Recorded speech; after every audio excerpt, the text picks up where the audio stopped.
Novak Djokovic was born on July 1987 in Belgrade, then the capital of Serbia and Montenegro, which was at that time torn apart by war. The city was being bombed relentlessly by NATO forces.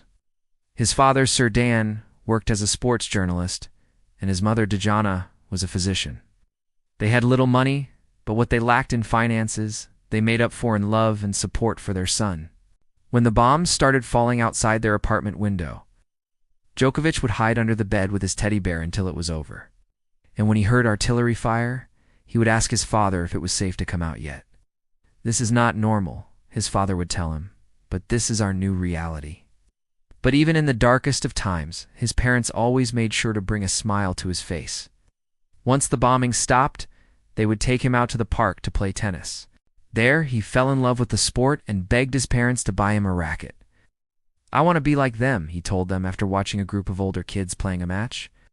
His father bought him a second-hand racket and some balls. That's all he needed. He would practice for hours every day, honing his skills and dreaming of becoming a tennis champion one day.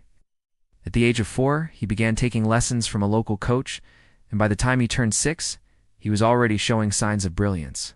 When he was 7, he was accepted into the famous Tennis Academia in Belgrade, where Jelena Jankovic, Ana Ivanovic, and other top Serbian players had trained. It was here that he really began to develop his game under the watchful eye of coaches who recognized his raw talent. But things weren't always easy for young Novak. He struggled with injuries and setbacks that threatened to derail his career before it even took off. Yet through it all, he never gave up.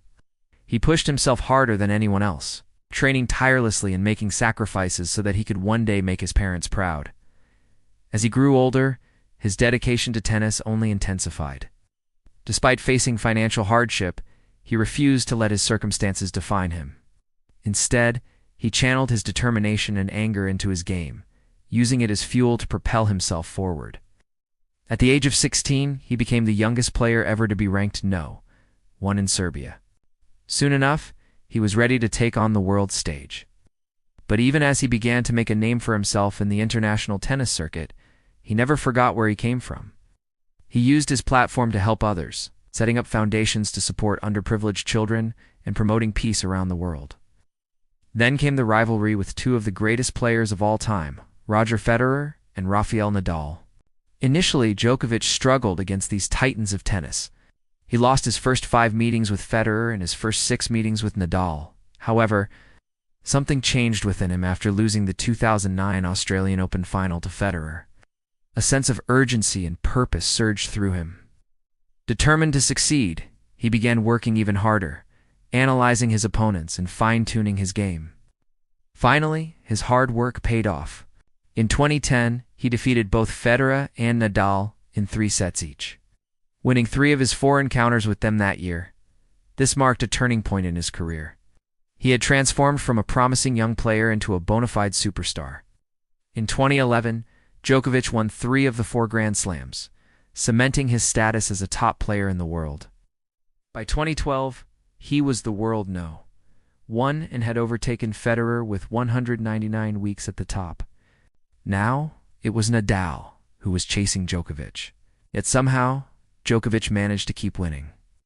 He amassed a 24-match win streak against the King of Clay in the French Open final. Many believed that this was the greatest final in tennis history. Over 5 grueling sets, Djokovic triumphed over Nadal, finally defeating his great rival on clay.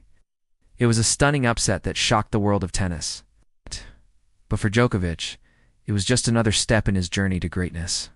He went on to win his first Wimbledon title that year, completing the career Grand Slam. In 2014, he won his first US Open since 2011, defeating Roger Federer in a thrilling 5-set final. At the time, many considered this victory to be his greatest yet, due to the level of competition.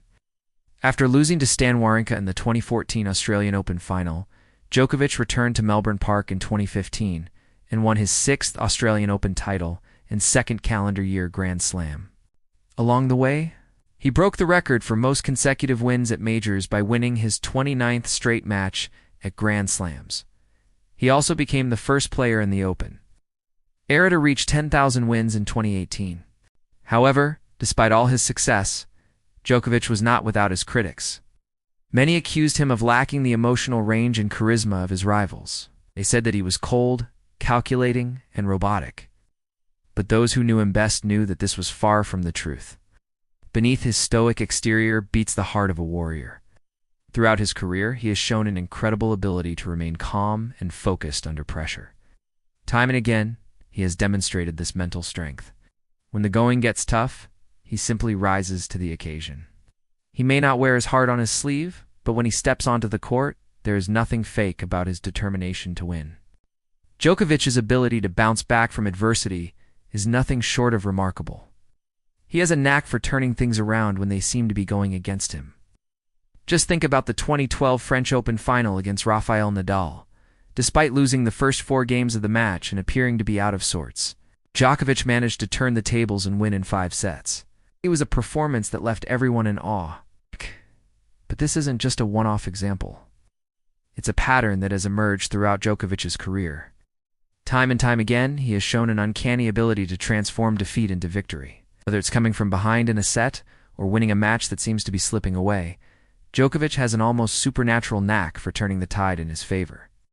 Another thing that sets Djokovic apart from the rest is his uncanny ability to read his opponent's game. He's like a human lie detector, able to pick up on the slightest of cues and exploit any weakness in their game.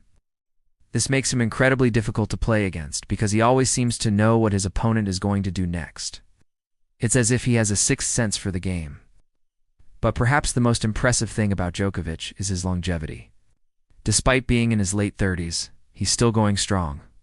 Some experts even believe that he'll continue to compete for major titles until he's 40 years old. If he does manage to pull that off, it would be nothing short of legendary. Already he has more weeks at no one than anyone else in history, and more Grand Slam titles than anyone else in history. He's won 9 Australian Opens, 7 French Opens, 5 Wimbledon titles, and 3 US Opens. The only thing missing from his trophy cabinet is an Olympic gold medal. But given his track record, it wouldn't be a surprise if he managed to add that to his collection as well. The debate surrounding who is the greatest of all time will likely rage on for years to come. But there is no doubt that Novak Djokovic is one of the greatest players to have ever picked up a racket. He is a true champion who has overcome immense challenges to achieve greatness. He is a role model for aspiring athletes around the world and an inspiration to us all. Thank you for watching this video. If you enjoyed it, please leave a like and subscribe for more amazing content. Catch you in the next one.